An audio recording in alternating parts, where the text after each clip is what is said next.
In 2007, Gary and I formed San Clemente Green to promote a sustainable future for our community. By 2010, our work with the city resulted in a sustainability action plan that guides programs and policies to this day.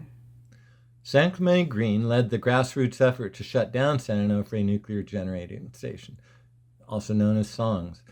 It all started when we attended a public SONGS meeting. We witnessed a bold statement being made by a senior project manager. His name is Rick Busnardo, and thanks to Ace Hoffman, who also edited this video, he captured this historic moment that changed our lives from that point forward. I get several phone calls from folks that I've known for many years, both that are former managers like myself and a lot of them that are employees, that say we don't have a safety conscious work environment. And say they're afraid to come and talk to you folks. A lasting relationship developed with Rick during the shutdown period, and we were pleased to catch up with him again recently. We knew it would be important to document some of the nuclear waste issues we face today with the man who actually built the canisters it is stored in. We learned some new things you'll definitely want to know as we navigate an uncertain future with 3.6 million pounds of the deadliest substance known. Rick arranged for us to meet at his farmhouse. A casual yet sometimes boisterous conversation ensued with some significant highlights we are grateful to be able to share with you now. Rick followed in his father's footsteps as a mechanic. His interest took him through a progression of advancements leading to the 25-year career with Edison as the project manager responsible for the on-site production of their 37 nuclear waste canisters at San Onofre. Always the perfectionist, Rick established the most reliable quality assurance program that existed anywhere else in the country. He is proud of the fact that he insisted on SCE hiring an independent, full-time American Society of Mechanical Engineers inspector to oversee his work, not just the Nuclear Regulatory Commission and Edison inspectors. He was let go at that point because of his courage to expose the fact that employees feared retaliation for reporting safety concerns. Inspection standards declined when Rick left. No independent inspectors oversaw production after that. Rick was dismissed in a shameful manner, perhaps to silence others, but others came forward because of his example, and they forewarned us of the new steam generator fiasco, which ultimately took down the nuclear power plant for good. Rick was a steadfast person of conviction who stood by our cause throughout the shutdown period, and he paid a price for it. I trust him as an honest person of integrity, so I was anxious to get a few questions answered. I started right off on a hot topic that was once common knowledge, but now is a matter of contention. What does retrievability mean in his world? Was SONGS required to demonstrate the ability to put a welded canister, not loaded, back into the SFP, unweld it, and then weld it back on again? That's what I was told before we found out it's not really safe to put the fuel back in. The answer is yes. The answer is yes. Yeah, we did it with water jet cutting. We put the canister in there. We didn't load it with fuel, of course, which is the regular canister was welded. Yeah. And we had to go in there with a water jet cutter while it was underwater and cut the weld so we could lift the top off. So if there was fuel in there, we could unload the fuel and put it back into the pool. We didn't put fuel in and do that, but we did it. You know, just that's all part of the NRC requirement. So all manufacturers have to do that. I mean, we have to have the equipment on site to be able to do that too. So now the it's question useless came now out. because we don't have a spent fuel pool. Yeah. That's not even something that can we do it or not? We have to be able to do that. Period. End of story. One of those canisters failed. We've got to be able to retrieve it, pull the fuel out, and put it into a new canister. Period. So how do we do that without a spent fuel pool? You can't. Then is the hot cell, the dry transfer facility? Yeah, I don't know, this hot cell, dry transfer facility or whatever it is. I don't really get that. You got to have it's got to be underwater. You can't, if you took a fuel bundle and lifted it up right here and laid it on the ground, we'd be dead in about, I don't know, a month, maybe 2 months, maybe 6 months. I have no idea. Yeah. But Because you got neutron radiation, it goes right through you, it kills you. The neutron's the bad stuff. You got to have fission for neutron radiation. That's what you had at Chernobyl, right? Why they had to get out of there, because all those particles went out in there and they're still fission, right? And that fission causes neutron radiation, and neutron radiation is what goes in one side and out the other. It kills what's ever in between. Fission comes from spent fuel. If a canister fails, we have no way to retrieve the fuel. Period. End of story. That's your headline. That's all. That's as simplistic as it can be. But then what happens? What if we don't have a way to solve the problem? What happens in the environment? What results? Well, there's a bunch of things that happen. Let's say, hypothetically, one of the welds fails in a canister, or from crevice corrosion, or torsional stress, or electrolysis, or whatever. You develop a hole in there. Right now, the what do they call it? The nuclear critical thing they used to always talk about was a canister filling up with 1/3 of water. Yeah. Fills up with 1/3 of water, becomes bad. I mean, it's really bad. But if it develops a hole or a crack or something like that, then you're gonna, get radioactivity that's gonna come out. Okay, your dosimeters or whatever the hell they got there that measures the radiation, you're gonna know that. Now, does the crack propagate? Does it get bigger? Does it, because of the heat or whatever? Does eventually there get enough water in there? Because these things, you gotta understand, are air cooled. And now you got ambient air that's, maybe it's 40 degrees one day, maybe it's 100 degrees the next, and what happens is that metal keeps stretching. If you could get do like a microscopy, or look at a piece of metal, at the molecules in the metal, they're moving all the time, man. They're hopping. You get them hot, they grow, they shrink, they grow, they shrink. So you get what's called torsional stress. Torsional stress is like the coat hanger. Keep bending back and forth, eventually breaks. Now that canister is under a lot of pressure with 300 degrees. Now, if it goes ahead and it gets wet, or it leaks, or whatever, I don't know what the consequences of that are. I have no idea. Yeah. I'm not. You'd have to talk to some scientist but I know it's bad. The canisters, you got to remember, have 3 circumferential welds that goes all the way around the canister, and 2 longitudinal welds. In other words, a plate that's rolled, or an 8-foot plate, and we weld it longitudinally, and then we round it up. We put the 2 together, and then we do a circumferential weld, another circumferential weld for the cap on top, and another one.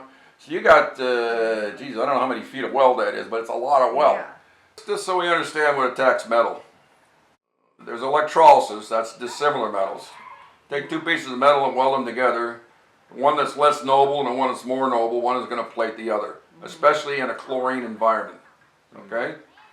Then there's what's called crevice corrosion. Crevice corrosion is probably your biggest enemy, because crevice corrosion is an example is if you go out and take a piece of steel in your backyard at San Clemente and write your name on it with just a black marker, right? And then come out later on and a week later and take some acetone or whatever on, take the black marker off, your name will still be written on there. The reason for that is it's called crevice corrosion. The chlorine gets underneath the marker and starts eating the metal, etching it. Oh. Now, over a long period of time, it gets pretty nasty. Also, crevice corrosion likes metal that's rough. If it's on a smooth surface or it's a weld or something like that, the chlorine gets in there and actually eats it. Now, these welds will give away. Something's going to give away. Something always gives away in metal. There's no metal that lasts forever, period. End of story. Especially in a saltwater chlorine environment.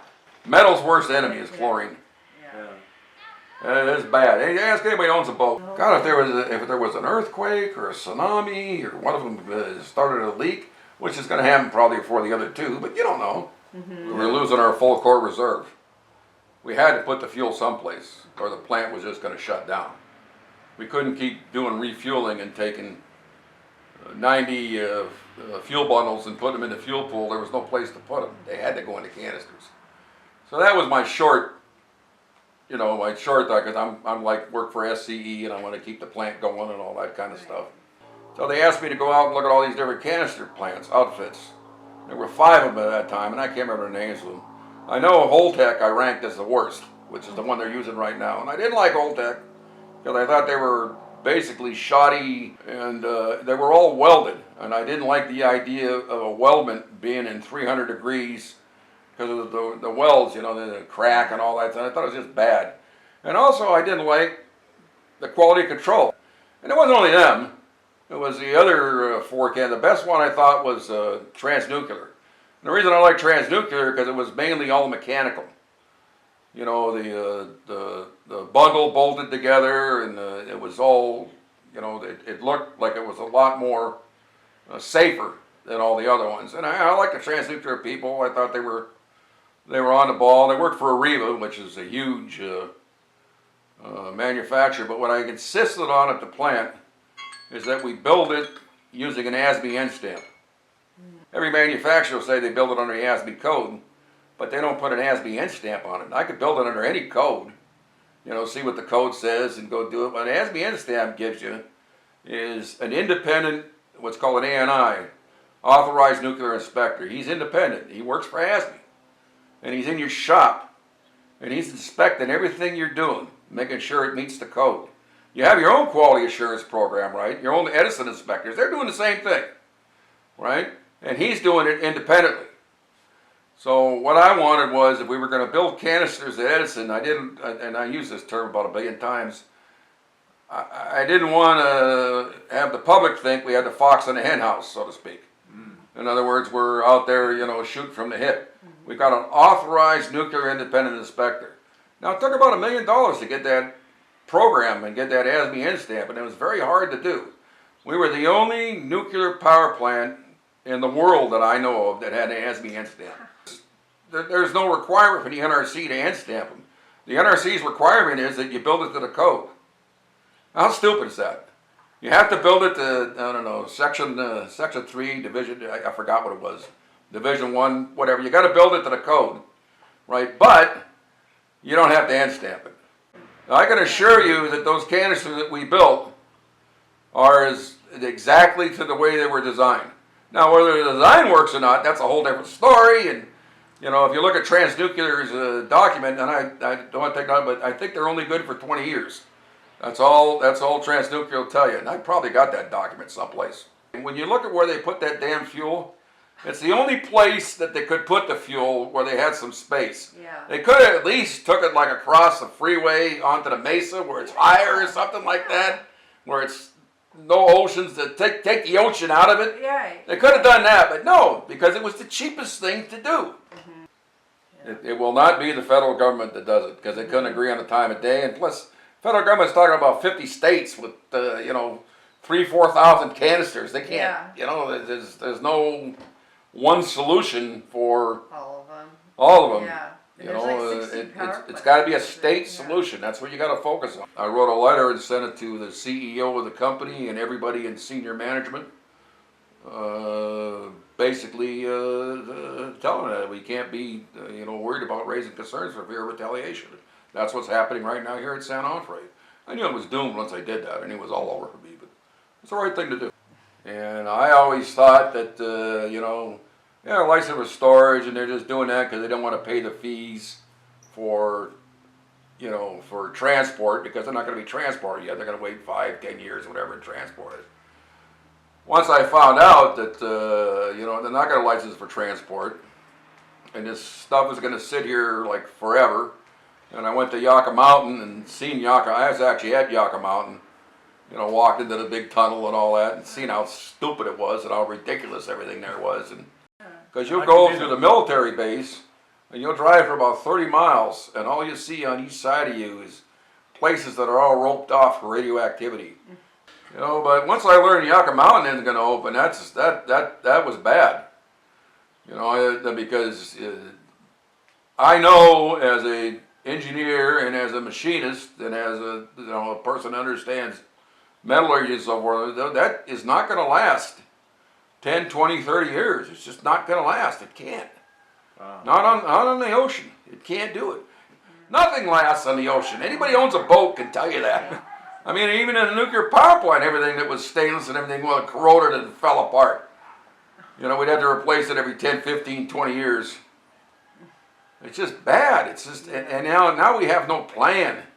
Yeah. Nothing. Everybody's just sitting here ignoring it, hoping it goes away. We're going to be in a 9/11 situation here like we've never seen before in our life. Yeah. It says, how long is a canister expected to last? Nobody's going to tell you it's going to last 1,000 years. That ain't going to happen. And they aren't the pyramids.